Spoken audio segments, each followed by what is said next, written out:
You made this?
They hate when you elevate, elevate, elevate.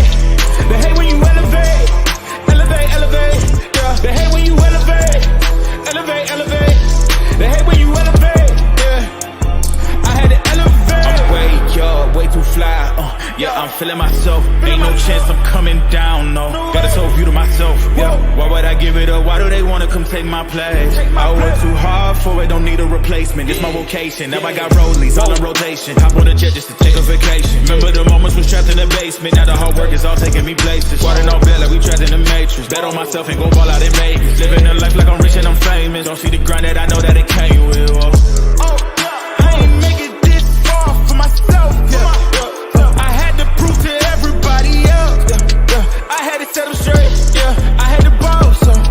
I had to renovate. I know they hate when you elevate. The stacking up losses, I'm handing them out. Yeah, I had to go delegate. It feel like I'm floating, I'm lost in the moment. I swear I could levitate. They never believed that I would really fly. I had to go demonstrate. I had to set them straight. They hate when you elevate, elevate, elevate. They hate when you elevate, elevate, elevate. Yeah, they hate when you elevate, elevate, elevate. Burn Live, y'all. Marijuana keeping y'all connected. Hashtagging these red eyes, changing the viewers eye red, keeping underage smoking on social media. Definitely killing myself for your entertainment. Sitting here with friends and family, starting a cannabis station.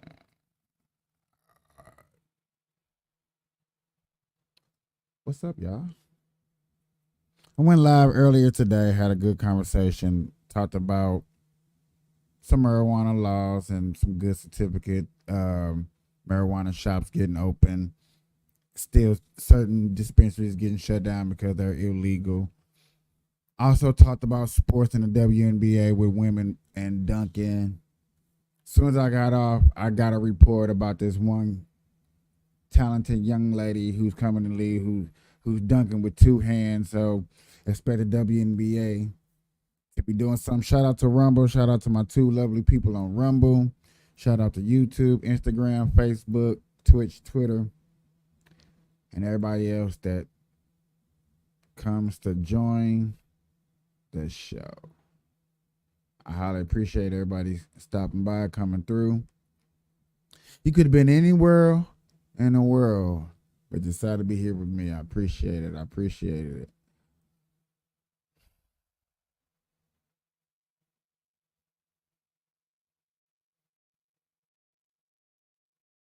I guess I'm gonna have to pick up y'all part two of me covering Candace Owens, of them going out to Janet Jackson. Candace Owens has actually been deep diving into Kamala's history and her past and her parents and who they are. If she's really black or white. I had a good discussion with a lady earlier today, was telling her about how I am American. I believe in America. I really don't believe in the color racism. But when you do have this conversation with people, you do unfortunately have to bring in the conversation about race most of the time, because most people are not gonna understand where you're coming from. They're not gonna really get the mindset or the ideology or where you're coming from. So therefore, you do have to bring in or break it down. You have to break it down in a form to where they understand. Okay? You have to break it down in a form to where people understand. If I speak to you and we're having a cannabisation and you don't understand where I'm coming from, then we're gonna have a problem. Ladies and gentlemen, go get your blunts, joints, dabs, bungs, pipes, roll up, get into it. Way about to get into another Burn Live show. I'm sorry if we have some small technical difficulties with the signal. Hope everything's clear up. But let's get into this show.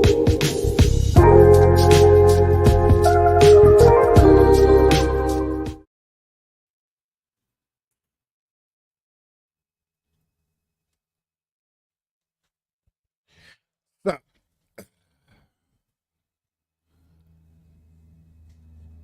the media has tagged Janet Jackson for asking a simple question during a simple interview about somebody's heritage and where they come from. Now, from my understanding, your heritage is the country that you represent and where you come from. And a lot of people that watches us or pay attention to what's going on don't really care about your race. A lot of people care about where you from. Makes sense. Where you from, what your attribute, what are you about, what are the reasonings for you to come in here. That's what people look at. So Janet Jackson went on British as she was burying one of her brothers and had this conversation about Kamala. You know, these media outlets, when they come asking you about, oh, are you watching, are you into this, are you doing this, and then you get to tell them, no, I'm not really in. People that are not really into politics, when they get to answer these politician questions, I truly believe they shouldn't be getting this deep of a ridicule that they be getting. I really believe so. I stand deeply on that because I don't think it's necessary. You asking Taylor Swift, Janet Jackson, Justin Bieber, LeBron James, people that's not really into politics, about politics. And you also got mad, and you quoted, because I heard this out of my, I heard this. People also got mad when LeBron James was giving his opinion about police brutalities and stuff like that. People were getting mad and upset. Trump said, "Shut up and dribble." The whole world went, "Hey, who's talking to that man like that? Can't talk to LeBron James like that. Shut up and dribble. He's an icon. Everybody knows about LeBron James. You can't talk to him like that. Have respect for LeBron James." What, 4 days ago, Janet Jackson comes out, make her statement about Kamala Harris. And that same community that was shocked over LeBron James and his words, them same people that were shocked over LeBron James and they telling him to shut up and dribble, told Janet Jackson to shut up and sing.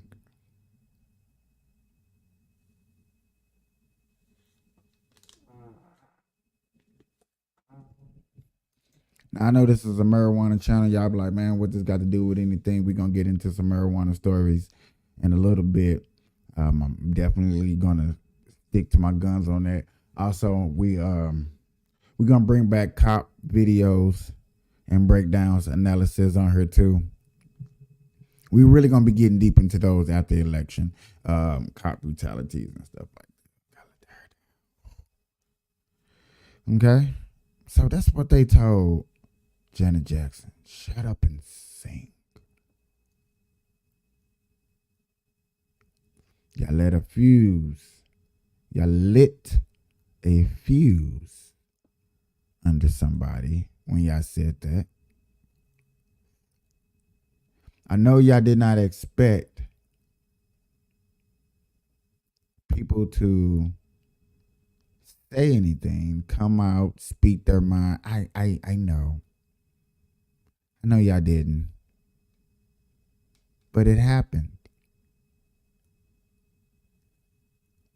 Not only did it happen, ladies and gentlemen, y'all had the wrong person want to speak up on Janet Jackson's behalf. And y'all know when certain people speak up, they don't let go. When a dog bites, he don't let go until he's done. So that's what y'all did. Now you got, I did it. You got Miss Candace Owens. Ooh, that's a bad picture. That's bad. Let's yeah, there we go. You got Miss Candace Owens back in action. What's this episode? So she started at 70. So this is the 4th episode that she's been going into. I done covered 3.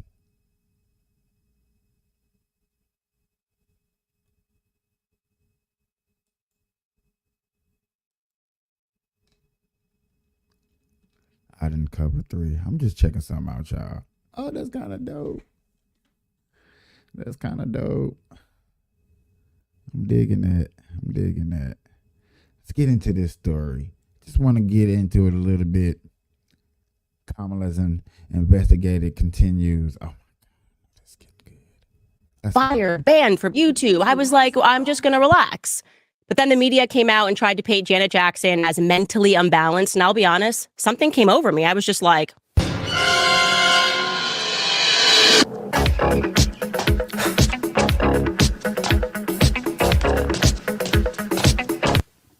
And so here we are. Welcome back to Candace.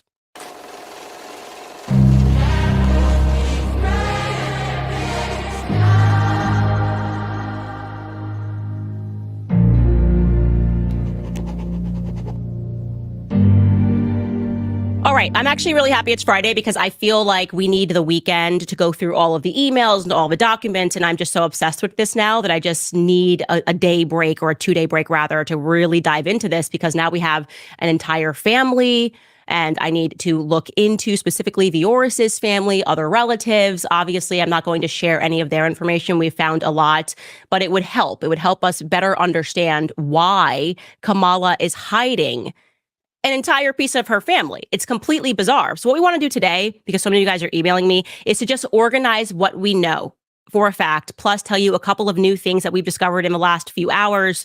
And then if you want to send me more stuff, just make sure it's one of the things, or it's pertaining to one of the things that we have a question mark on. So first, we're going to just go through a timeline of the relevant people. Let's start with Beryl Magdalene Christie. So we're going to actually give you guys this timeline so you can look through it. Anything that is italicized means that it's still a question mark. We're still wondering whether or not this document could be Beryl or could be somebody else, and we're awaiting a confirmation. What we know for a fact is that Beryl was born in 1917.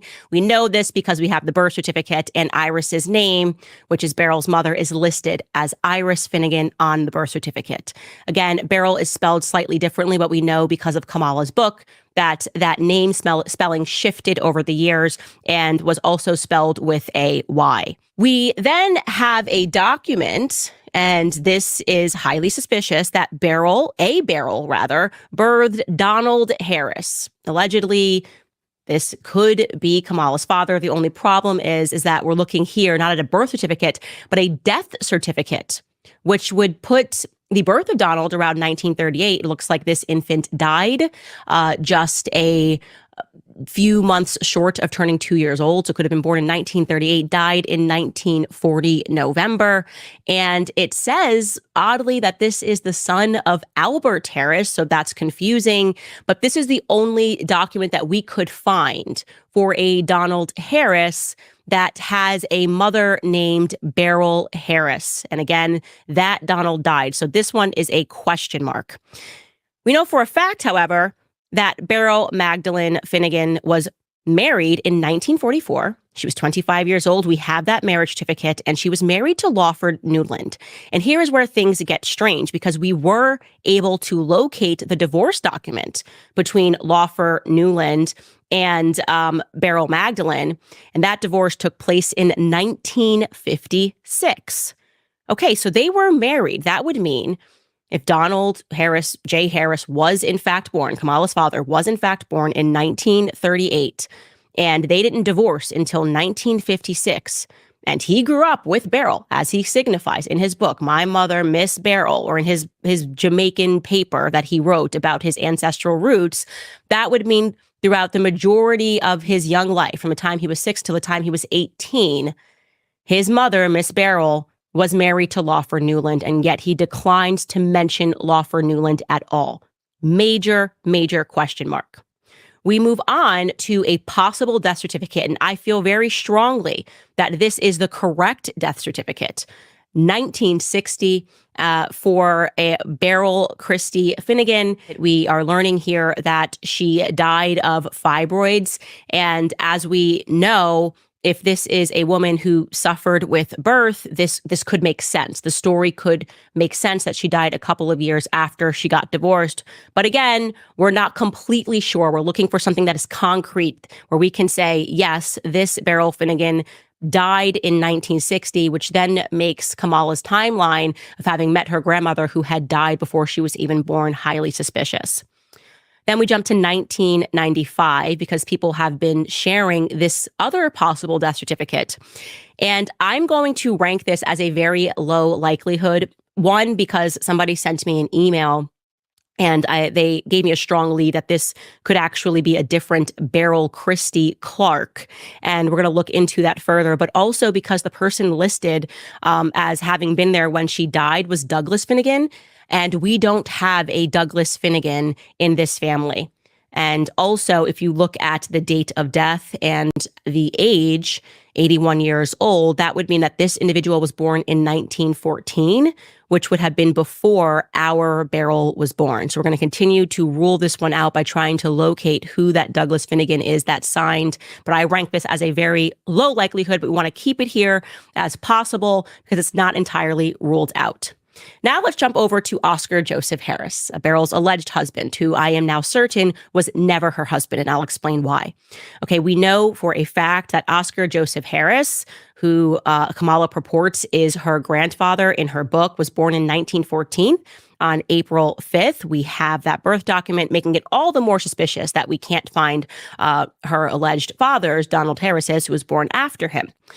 We then know, which we discovered yesterday, super huge development, that he married and that wedding was recorded in the local newspaper, the Daily Gleaner. And you can see, even though it's a shadowed photo, that very much looks like the photo of Oscar Joseph Harris that she shared. And because of the details that were provided in this article, we know for a fact that it is him because it lists the fact that his brother Newton stood in as best man. And we know for a fact that Newton is the brother. So we know for a fact that they got married, and he died in 1976 in St. Catherine. We have his death certificate. Now, I want to point this out to you because this is actually something that's quite odd. Allegedly, he only had one child, and that child was Kamala's father. That's what we are told, that his only child was Donald J. Harris. But something's not right there, because if you look at this death certificate, look at the bottom here. You see that the person that is the informant letting them know that he died is Christopher Harris. And when you look under, it asks, what is your qualification? Essentially, what is your qualification to inform? And it's his son. It says in parentheses, his qualification is son. And so his son was there, and his son's name is Christopher Harris, not Donald Harris. And I'm just wondering, who is Christopher Harris? This is a major question mark. Donald Harris, do you have a brother named Christopher Harris? If not, is Donald Harris actually the son of Oscar Harris? We'll get into more of that later. Okay, now let's look at Viora Anita Cambridge Harris, because we know that she got married. What we know for a fact about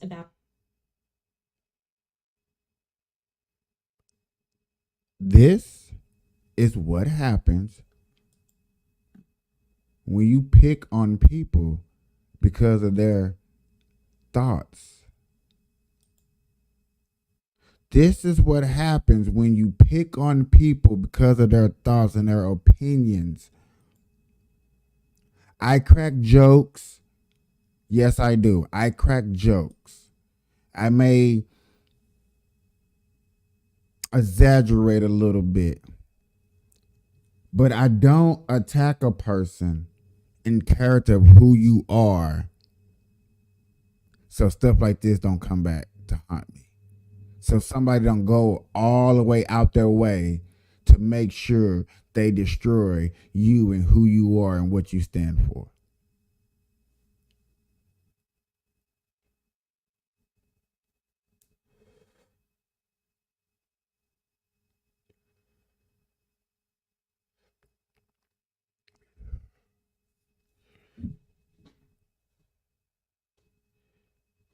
Candace Owens have went so damn deep inside the rabbit hole of trying to discover the truth about Kamala Harris.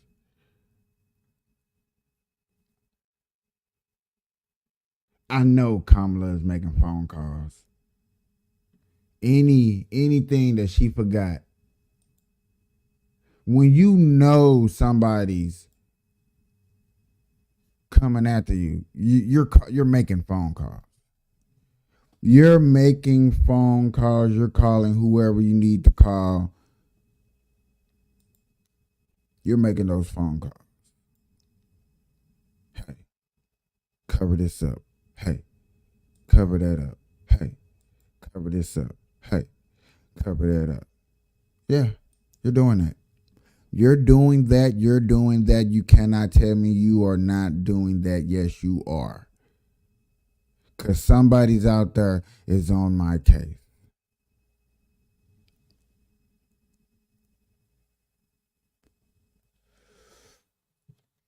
I'm gonna come back to that.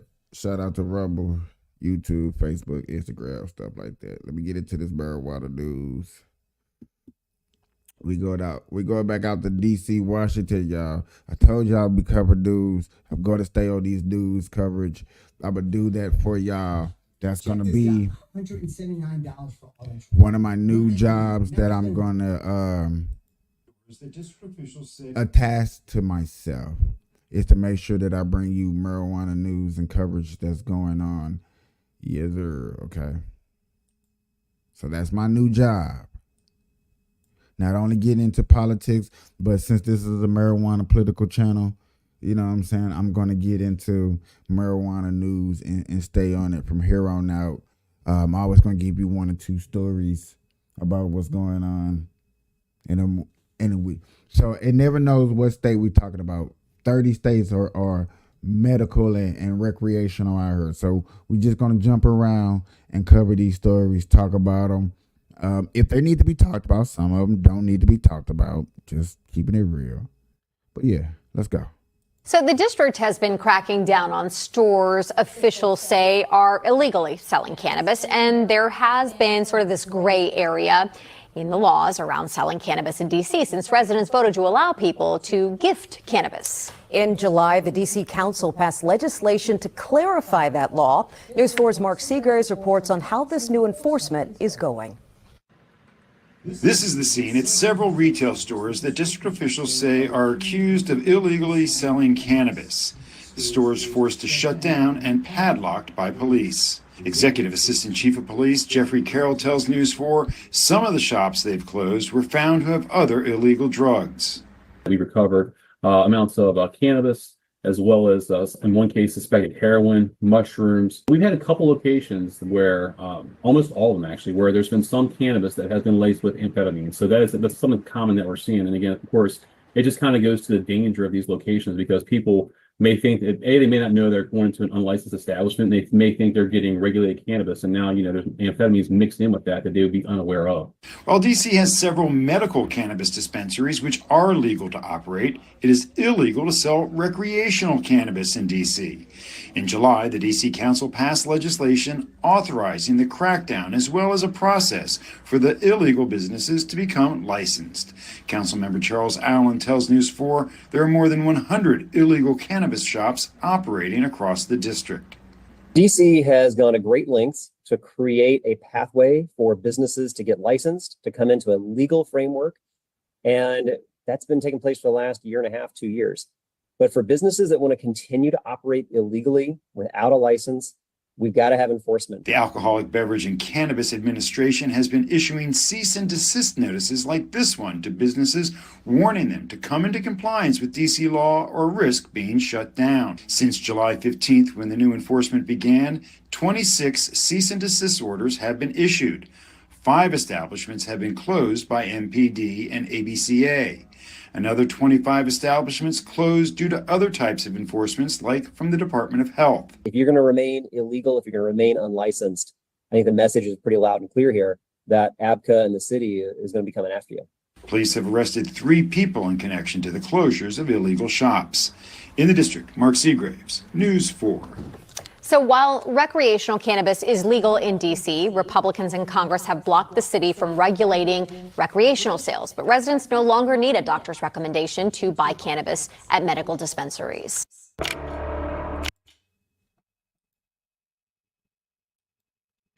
How many shops y'all think are gonna get tore down and messed up before they start really cracking down? Like, they barely cracking down before the simple fact, don't nobody want to be police officer. Y'all getting away with this because right now don't nobody want to be police officers.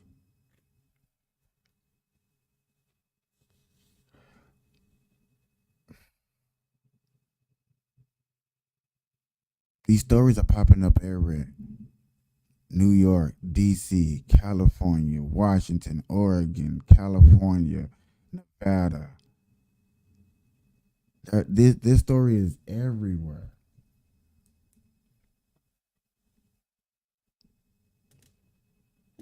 cartels, Chinese shops. Everybody is really setting up shops in these spots, and y'all, we're not doing nothing about it. We can't do nothing about it. I'm assuming.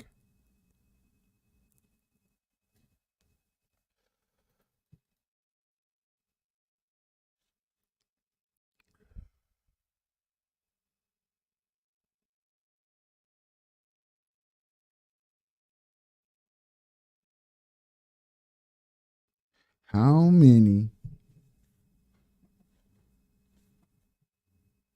many stories is it gonna take for us to say it's getting out of hand? When is it gonna actually be labeled getting out of hand?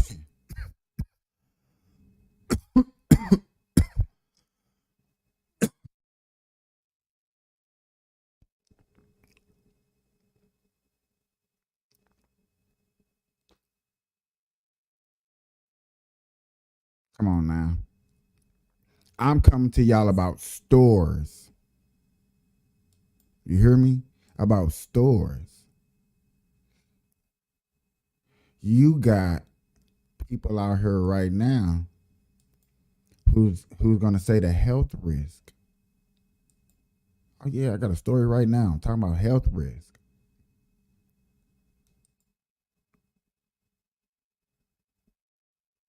20 years medical, 20 years, you know what I'm saying, the prohibition been lifted, and they fighting back already.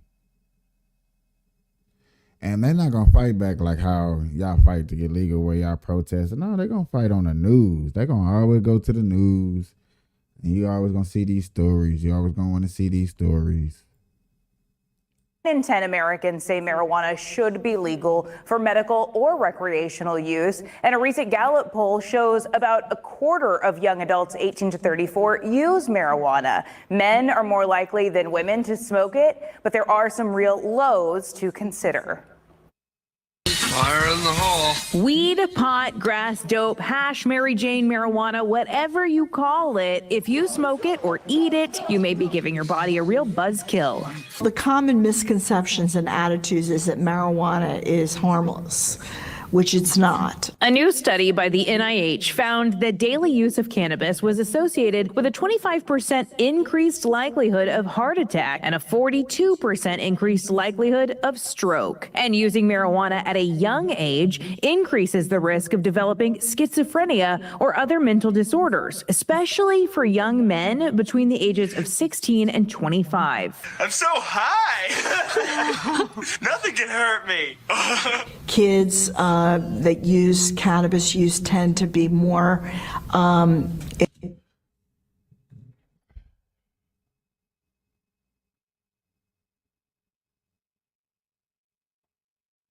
You see how harmful this video looks? You see how bad and poor and sad and depressing? Like, we're not smart, intelligent, like we don't accomplish things and we don't establish things. We're not having businesses out here. Do y'all see this? That's what I be talking about. This is why I want to start a Pacific Marijuana podcast and talk about intelligent things, get silly sometimes, but really show the intelligent side of we can cover the important topics that go on and be a marijuana group. Now, I do need y'all help out there for this. This video right here alone, to me, is explaining like, oh, okay, potheads look bad. Like, that's how bad they really still trying to make you look. You only taking it just to relax and control and to get through your day.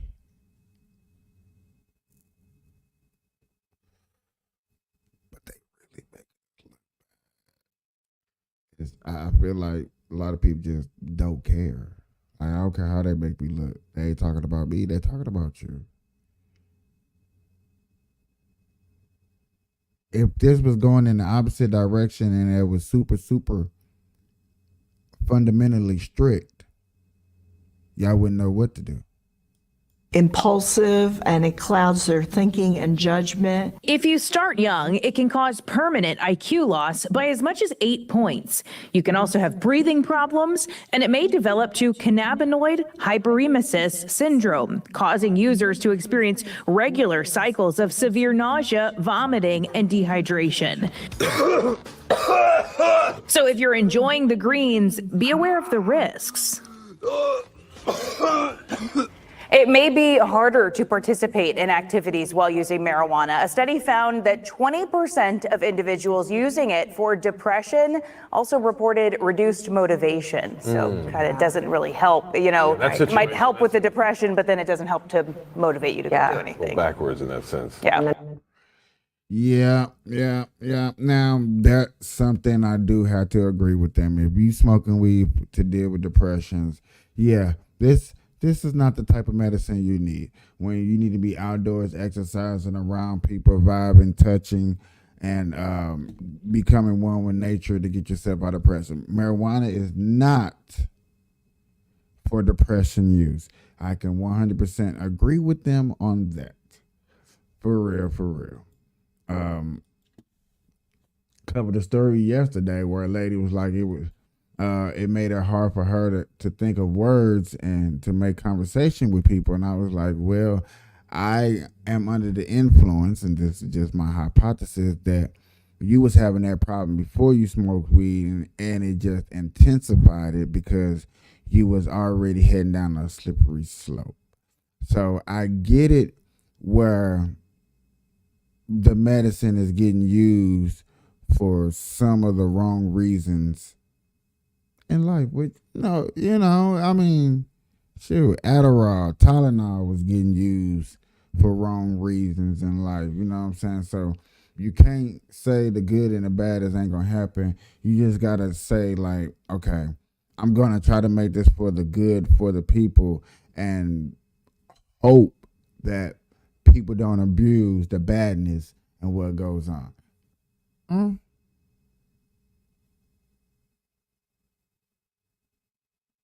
All right, y'all. See. I'm finna take y'all out to Nebraska. Take y'all out to Nebraska for another story about a judge who's dismissing parts of law. So, I'm gonna take y'all out there real quick and get it set up.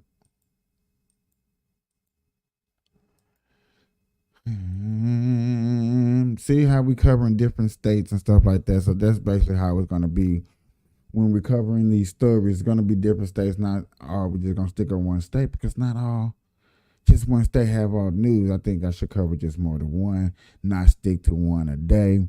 Kind of really jump around, give y'all different commodities of stuff. And a Lancaster County District Court judge dismisses part of the lawsuit filed against the medical marijuana petition efforts. KETV Newswatch 7's Waverly Monroe is on the live desk with more. Waverly? Quinicia and Bill, that suit filed by former state Senator John Keane alleges the two initiatives should not be on the November ballot. The Lancaster County judge, Susan Strong, says she will hear arguments that there were not enough signatures and Keane's claims that some were fraudulent. But today the judge dismissed two of the claims, count 3, which was failure to file legally sufficient sponsor statement included with the petition, and count 4, which alleges the petition violated the state's single subject rule. Now, as of right now, both initiatives dealing with medical cannabis will stay on the November ballot. Nebraskans for medical marijuana just sent us a statement saying they're confident that election officials correctly and accurately validated the petition signatures, and they met all legal requirements to appear on the ballot. Back to you. Waverly, thank you.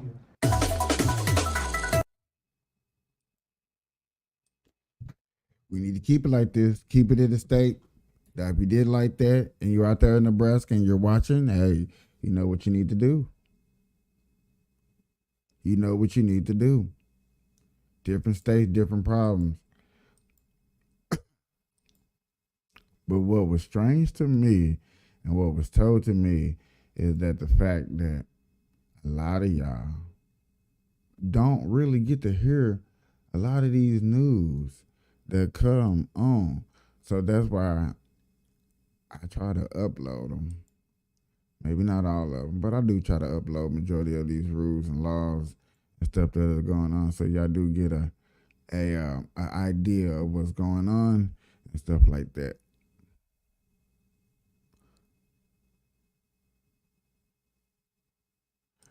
Okay. Now, me personally, I want to cover this because I want to see what's going on. Because, yes, it is oddly to me to see Kamala Harris leading in a poll. It really is.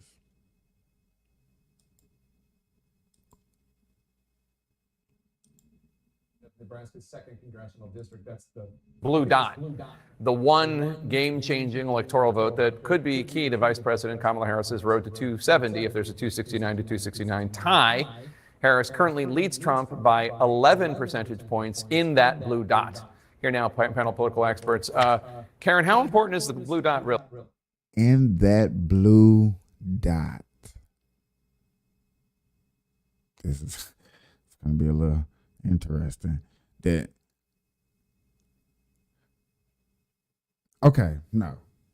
That's sad that y'all had to find the most smallest area of a key state that she's winning in and says Harris lead Trump's in key Nebraska district. Is that really a story? It just really, I just really wanted to hear, and it just dawned on me. It's like, is this really a story that y'all finding this small little dot in Nebraska where she's whooping Trump's ass? Like there ain't a couple of other small little dots where she's whooping. I really got to hear this. I thought I was tripping. I feel like now I'm not tripping, but let's see what they got to say. Really, the Omaha dot. It's very important. Look, we've got to have every single pathway to 270 open for as long as we can. We saw that, just before President Biden got out of the race. We had stopped talking about the South, and we were really talking about the blue wall in the Midwest. And now we've got, some different options. So particularly when you're 5 weeks to go, I'm losing track. I don't know. It's coming, this election. Soon. Thing. It's soon. Right. It's very soon. You want to have as many pathways for as long as you can. So let's turn to North Carolina, where it's a tie, according to this poll. Likely voters there are split. It's a state, 48%, 48% in this new poll. It's a state that only Obama has won on the presidential level in the last 44 years. In 2008, that was a wild year. Obama won Indiana, if you can believe it. Yeah, kids, look it up. Down ballot, Harris is being outperformed significantly by the candidate for governor, Josh Stein. He's the attorney general. He's popular. He also has the privilege of running against the lieutenant governor, Mark Robinson, by 17 points. You might remember a week and a day ago when Lieutenant Governor Robinson, it turned out, according to CNN reporting, had posted some unusual claims on a porn site several years ago. What's the obvious? Do you think obviously Republicans are competing on the presidential level for North Carolina? What about the governor's race? Is that just Republicans are just like, never mind? I think that's fair. I think what you look at all of these polls, they're still within the margin of error. And you like it or not, Trump doesn't really poll well historically. In fact, he outperforms his polls. He did in 2016. He did again in 2020. And so I think here we're looking really at kind of how close we can keep those numbers. And North Carolina is still very much within the margin of error. And Karen, Vice President Harris visiting the border today, trying to work on one of her biggest vulnerabilities. It's not just hers. In fairness, Biden was vulnerable on the issue too. Their trust to handle immigration among North Carolina likely voters: 49% trust Trump, 38% trust Kamala Harris. It's an 11-point gap. That is significant, and it is a big issue for a lot of voters. Do you think this one trip to the border and this announcement of tough immigration policies that are kind of new to her, at least in the last 5 or 6 years, Well, it will do anything? but let's remember, we've been focused on the Biden-Harris record during the last 4 years. What a lot of people don't know about is her record as Attorney General of the state of California. She led a bipartisan delegation to Mexico to strategize on which she later prosecuted transnational gangs, guns, human trafficking, drug.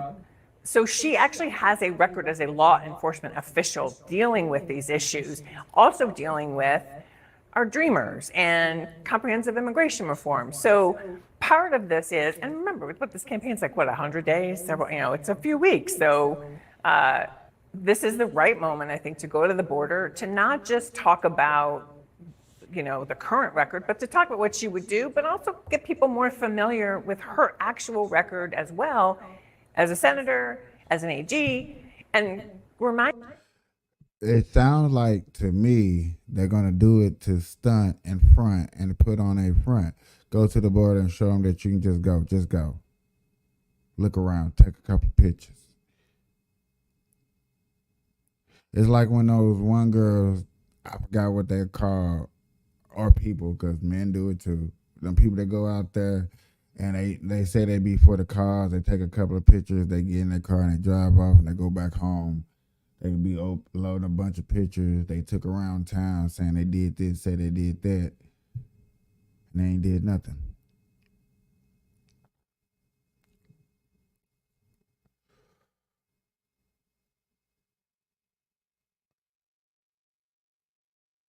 This issue that we have is a real issue.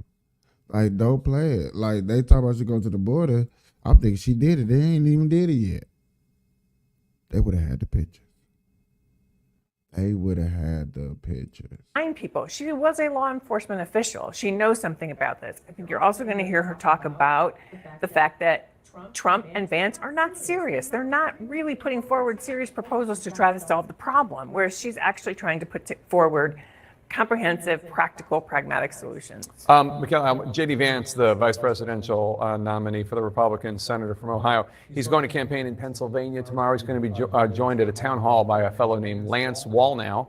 Lance Wallnau is a self-proclaimed Christian nationalist. He's a big evangelical influencer. He's a Trump supporter. I want you to listen to how Wallnau has described Vice President Harris.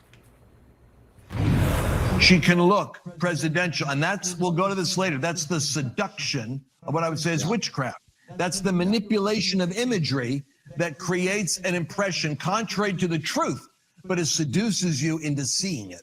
So that spirit, that occult spirit, I believe is operating on her. When you're up against that, the good news is if we're going to go full tilt Pentecostal, Jezebel may be the spirit you're up against. I was just waiting for Jezebel. I don't know about you. As soon as that clip started, I'm like, I know a Jezebel's coming. Look, I wouldn't even ask you about this, but J.D. Vance is actually appearing at an event in Pennsylvania with this fellow. Mm-hmm. I don't know who this person is. Never heard of him before. I just told you he's an evangelical influencer and a so maybe Christian. That's my fault for not being incredibly aware of him and his political dialogue.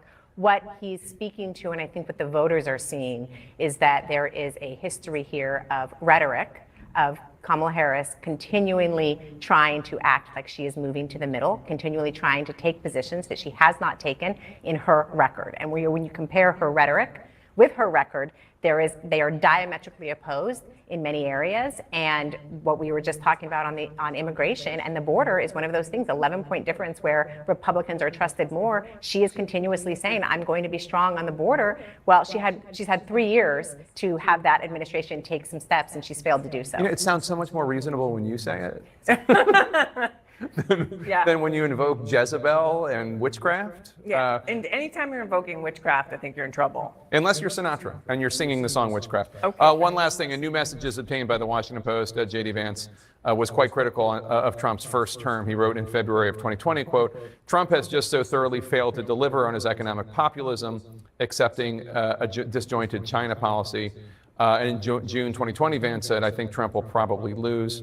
CNN has reached out to the Vance campaign for comment to verify the authenticity of those direct messages that the Washington Post uncovers. Now, J.D. Vance has said that Trump's economic agenda and successes as president transformed him from a never-Trumper in 2016 to a big supporter in 2020. But these messages suggests that the conversion came later than 2020. Yes, indeed. And so if we're going to talk about hypocrisy here, I would say that J.D. Vance's hypocrisy is very well documented. I mean, he was diametrically opposed, and then, as a craven politician does, he seemed to have abandoned all sorts of positions to meld himself into a VP nominee for Donald Trump.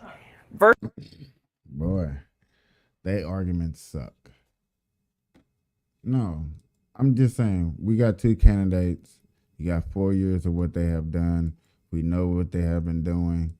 We have seen what both of them doing. Trump has been out here campaigning his ass off every day, rallying, talking to people, understanding more about the economy, what he can and cannot do. I think it's very hard to do a job and then say you're going to do it, and then, you know what I'm saying, you got to delegate.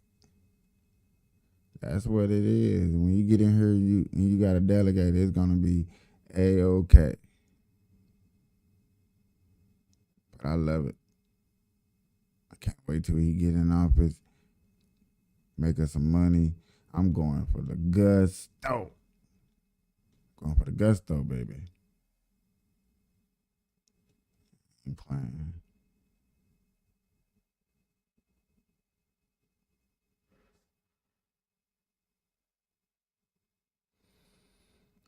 Ooh-wee. Ooh-wee-wee-wee. What do y'all think about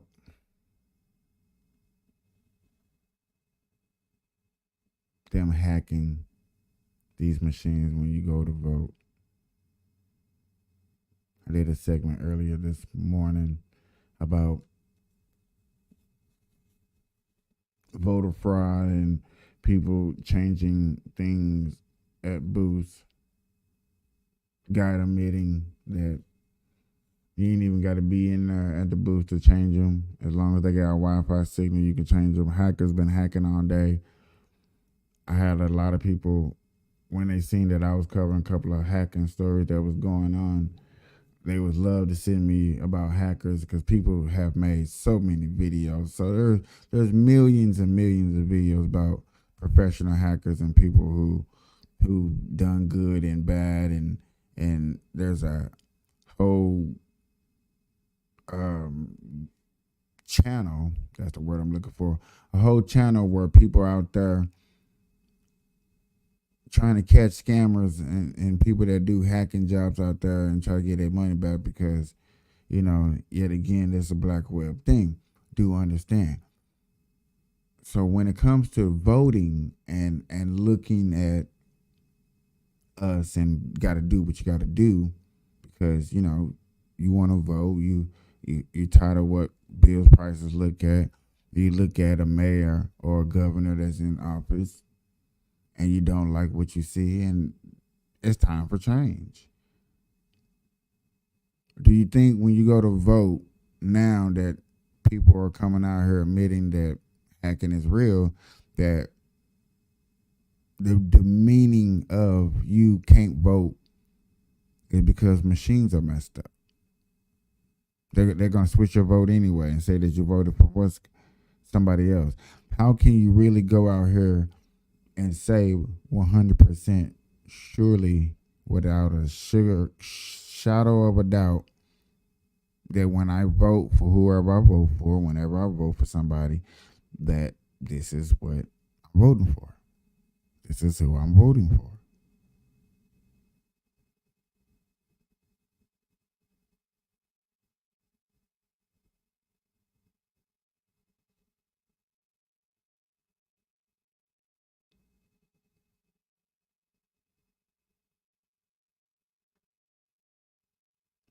When you go to the dispensary and you buy your weed, you tell the weed man what type of weed you're looking for. Do y'all really do that now, or is that played out? You know how you used to man, I'm looking for an upper, I'm looking for a downer, I'm looking for relaxing, I'm looking to stay focused. I want whatever you're looking for. I want the loudest smelling. I want the whatever. Or do you go there and just look for the most weirdest name, highest THC levels? What's highest THC level? Let's give me that. I don't care what it is. Give it here. Give it to me. Same way you go and buy weed at a dispensary should be the way that we think about voting. Should be the way we look at who's making the laws and making it more better for me to put money in my pocket.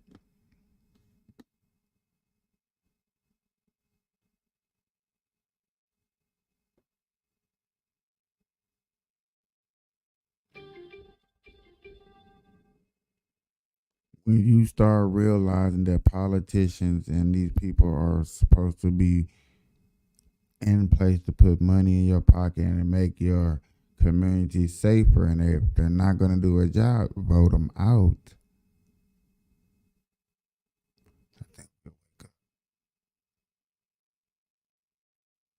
I know you're going to have people that's going to think differently than you. I'm not expecting everybody to think the same. I don't expect nobody to think the same. I expect people to have their own ideas, their own opinions, and how they look at stuff.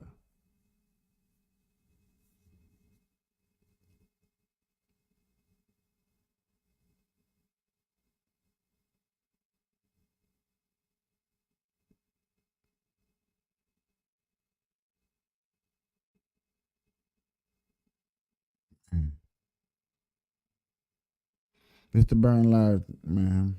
We marijuana keeping y'all connected, talking about things that I think that matter, that go on in everyday lives and stuff like that.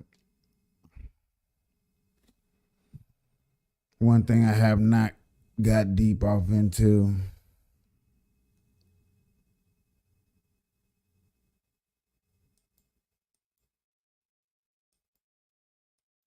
is the old Diddy case. Talk too much about it. The reason why I really haven't talked about it for real. Just for real, to be honest with y'all, it's nasty, period. It's just nasty, period.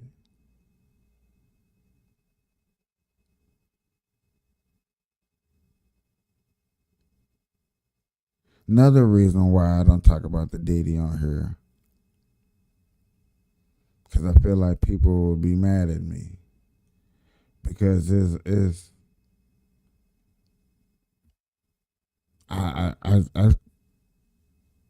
stroll on Facebook, Instagram, social media.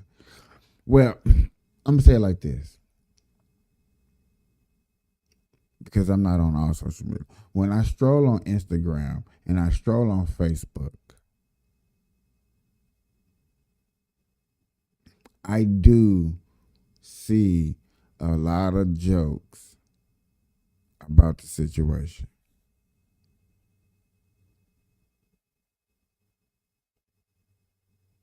I see a lot of jokes, people making fun of the situation.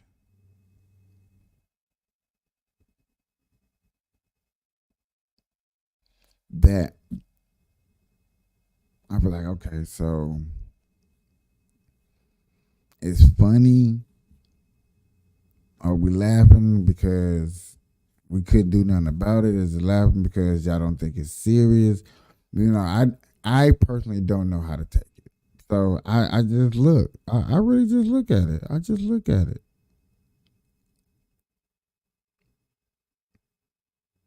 P. Diddy sex trafficking and transportation and all this stuff that he been doing and abusing people, caught on camera, whooping a lady in the hallway, paying people hush money.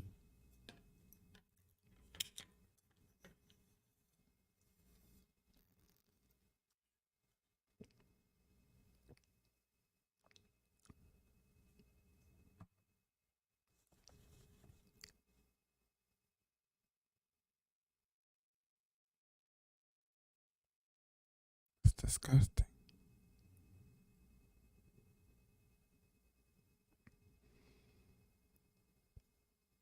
I look at it like he's not the only one. He's not the only one.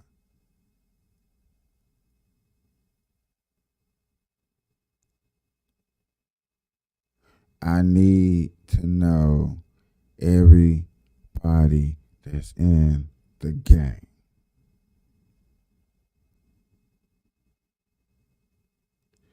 I need to know everybody that's in the game.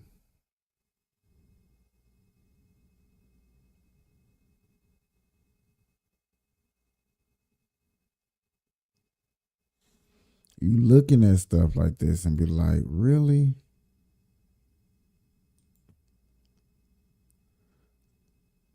Like, how can you have this? I mean, who was having this conversation? How can you have this conversation? And you and I all together can only think and look at it one type of way.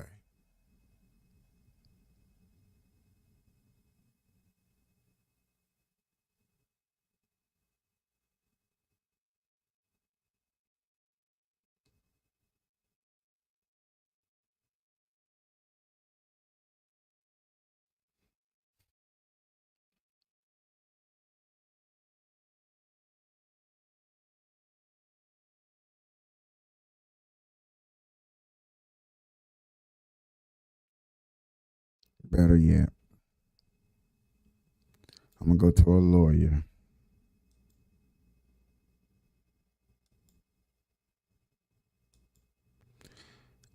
Because this is the only way I think is the best way for us to break it down, is to actually go to the lawyers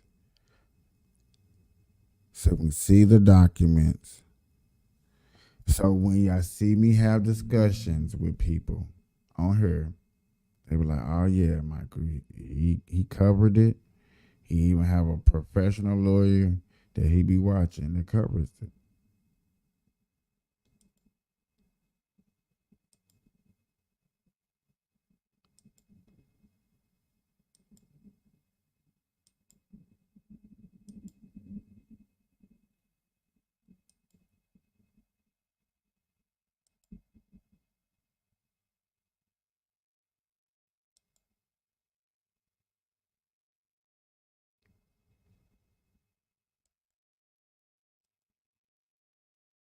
Other things, freak offs.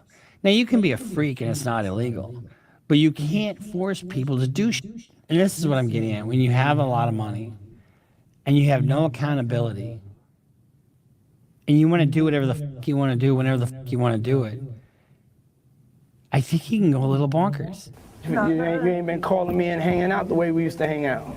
I mean, he's complaining to a teenager that you don't really want to hang out with me. Okay, but he didn't do this. Just so you know, he didn't do this. He did not do this. He doesn't have. Oh my God.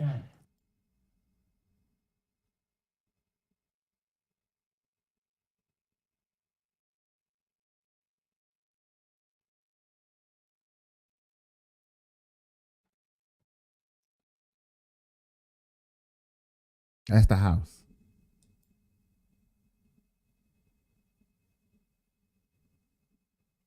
This is how we kicking off the second half. This is Diddy's house. This is how we kicking off the second half.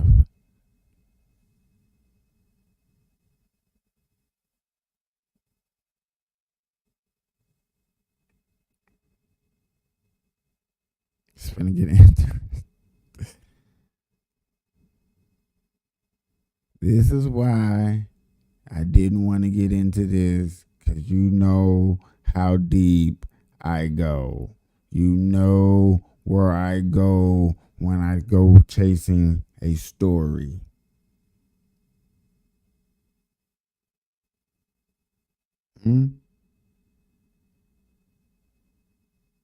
This is inside Diddy's house. You know how deep I go when I'm chasing a story.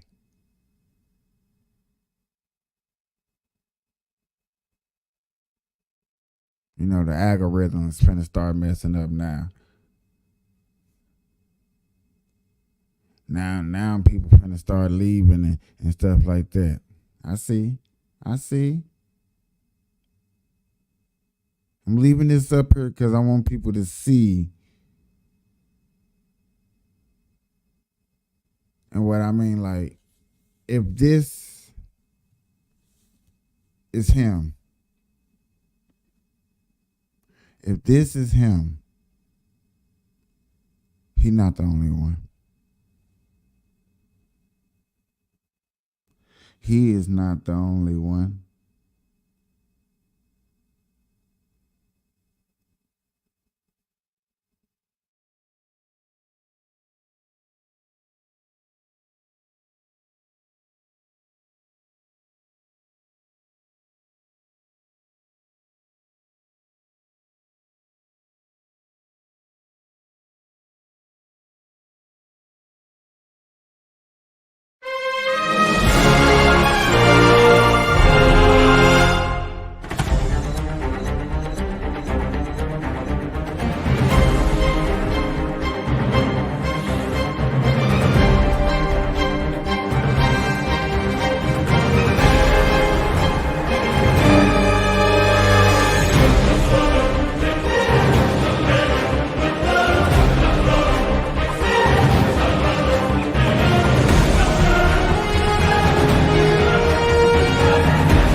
Are y'all ready for more? Are y'all ready to see more? Are y'all really ready to go into this rabbit hole, this Diddy, this Diddy hole? No doubt. It's just a reference.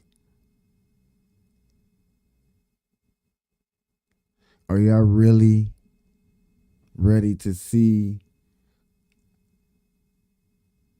a nasty lifestyle of a person? His mindset, what he thinks, how he thinks, where he thinks. His shit don't stink.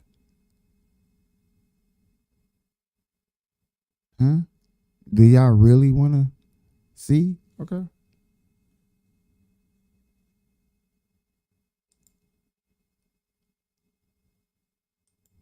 Look at all that baby oil. He didn't do this. He didn't have all these bottles of baby oil for nothing. And we'll fight every day until we don't have to fight anymore. That means when he's out of money. He's not afraid of the charges. There's nothing that the government... Okay, that's just dumb. He's not afraid of the charges? Wouldn't you be afraid of the charges? Where are you? You're in fucking Rikers Island. You goddamn well better be afraid. They just executed 2 search warrants. They've got obliterated serial numbers on firearms. They've got videos and baby oil. You know, what he needs is somebody to tell him what the truth is. You are f***ed. You are absolutely f***ed. You're going to prison for the good portion of the rest of your life. I guarantee you, they've offered immunity to the people around him so that they testify. And separate from the freak-offs, Combs, among other things, hit, kicked, threw objects at, and dragged victims at times by their hair. And you keep in mind, these victims are going to come in and testify. Combs and the victims typically received IV fluids to recover from the physical exertion and drug use. I don't want to fuck him anymore. Too bad. You're going to fuck him some more. They also got 1,000 bottles of baby oil. They got terabytes and terabytes of videos. Remember I was telling you they got all those electronics?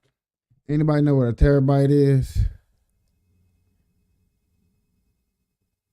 Do you know what a terabyte is? You know how many gigabytes it takes to come to a terabyte, 1 terabyte, 2 terabytes? You know when you get a terabyte? Go ask your little kid what a terabyte. Like, oh, that you got me a terabyte of space for my game?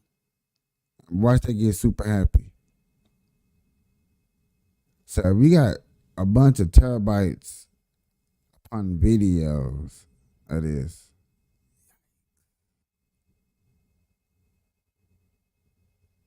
I feel like Diddy is like Scarface, sitting up there doing coke, watching himself do it to other men like he having fun. But I want to go down this rabbit hole because I heard people like, man, you ain't did the Diddy. You ain't talked about Diddy and man, all this sauce out here on Diddy. I really just want to go here when he go to court. I really want to know all the other people, like you said, the immunity given to everybody around that's going to testify. So they be like, hey, I'm not going to jail. Okay, whatever. Who are all the other ringleaders?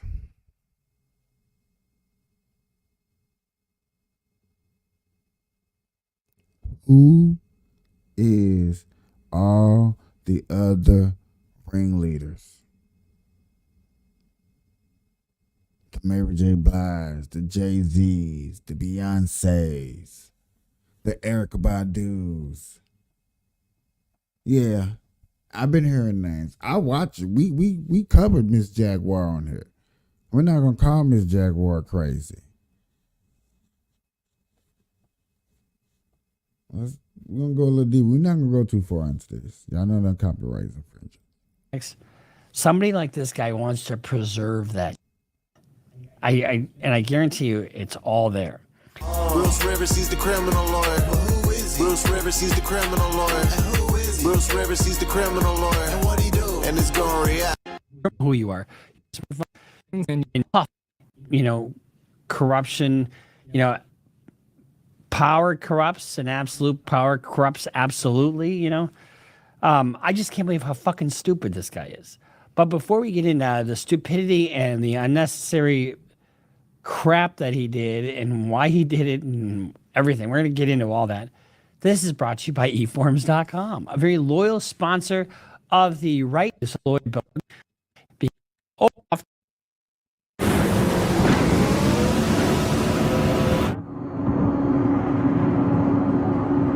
Daddy, he is charged with racketeering, sex trafficking, and transportation to engage in prostitution. So in other words, flying prostitutes out to, and male or female. So here's the thing. He is looking at a bunch of time. First, what he did was he had his initial appearance. That was last week. I think it was last Tuesday or something like that. And when you have your initial appearance, the government makes a motion to detain. And in this case, there's a presumption that he's detained while the case is pending. What does that mean? It means you're not entitled to bail. What did I say? Doesn't that seem, he hasn't been convicted of anything. No, you're not entitled to bail. So, but it's a rebuttable presumption. So what do? They say initially, all right, on Tuesday, we're going to detain you. The government sought detainment in this case. And Mr.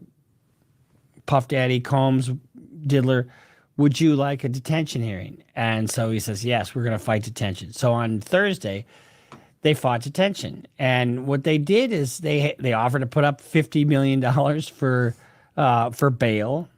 I mean, who the fuck does that? Nobody. They offered to have a 24-hour security guard, at his expense, monitor his whereabouts with an ankle bracelet and cameras and basically have him on home detention. And they put up some other various. Remember we did this with NBA YoungBoy, and he was able to get out. Diddy, I don't know if they found drugs in his hotel, but they found weapons at his house. They found, and he was in New York because he knew he was about to get indicted. And what does the government do? The government doesn't tell you you're going to get indicted. The government says, we're going to arrest you as soon as we get you indicted. And everything's secret. It's under seal. And the reason they do that is twofold. One, they want to have the argument that, you're a risk of flight. And they had some arguments that and they also had witness intimidation issues with Combs. So they don't want him to go attack a witness. So they do everything under seal until he appears in court. The other thing is they want the argument to say that, we arrested him. He didn't turn himself in, blah, blah, blah, right? But what is he looking at? The statute that he's charged with, that he's been indicted on, he could be looking up to life.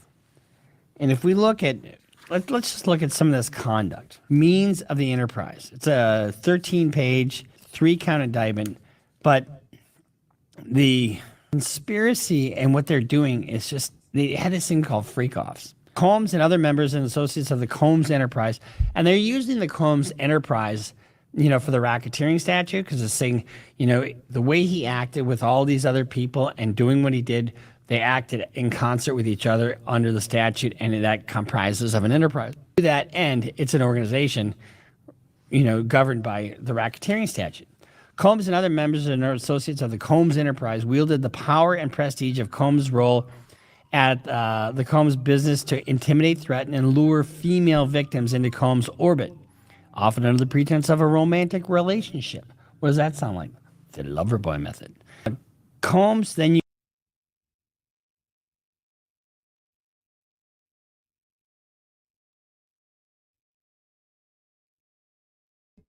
nasty, just nasty.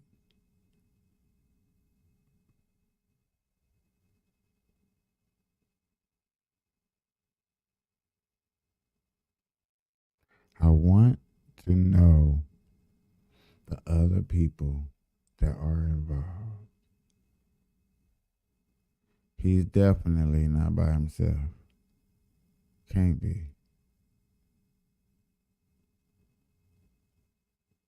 Can't be.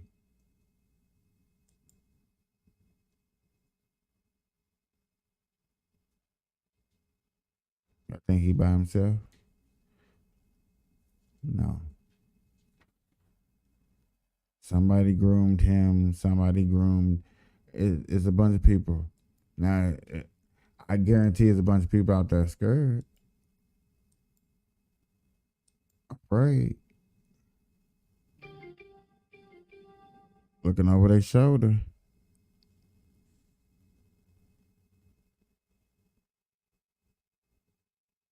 Wondering who's next.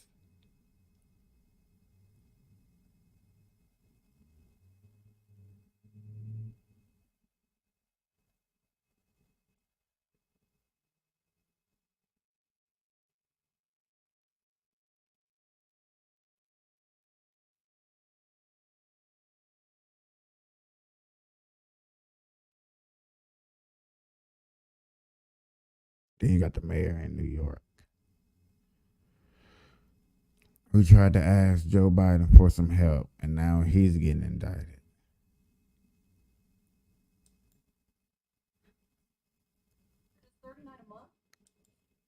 I was looking at this story, it just broke 9 hours ago.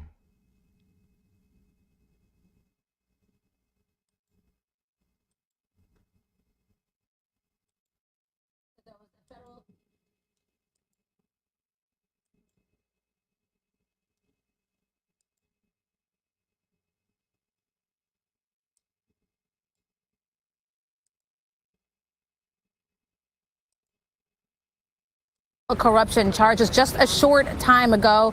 Right now, we are waiting for him to walk through the doors. And if you can see a little bit behind me here, there are lots of media just by the doorway waiting for him to come out. Our Alice Gaynor was inside of the courtroom for all of it, and she will be down here momentarily to kind of give us an update as to what exactly was said in that courtroom. But again, Mayor Eric Adams charges just a short time ago. We are expecting him to walk out of the federal courthouse momentarily. We're also expecting that his attorney will say something as well. There is more media in front of that courthouse set up for, and if that does happen.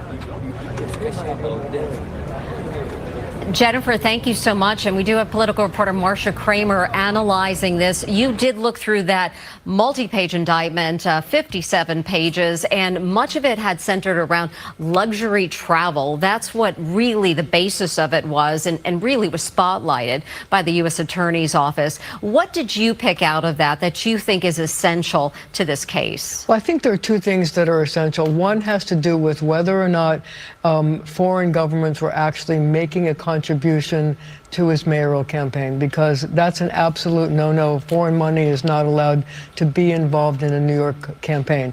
So that's number one. And the indictment charges that he got $10 million worth of matching funds, because, you know, in New York City, there's an 8-to-1 match. So for every dollar you raise, you get $8 in city funds.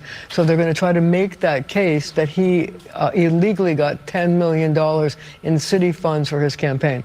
But the other thing that I think you have to look at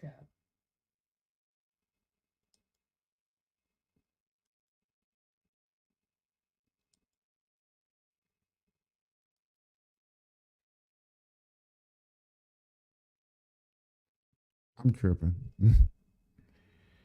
I'm tripping.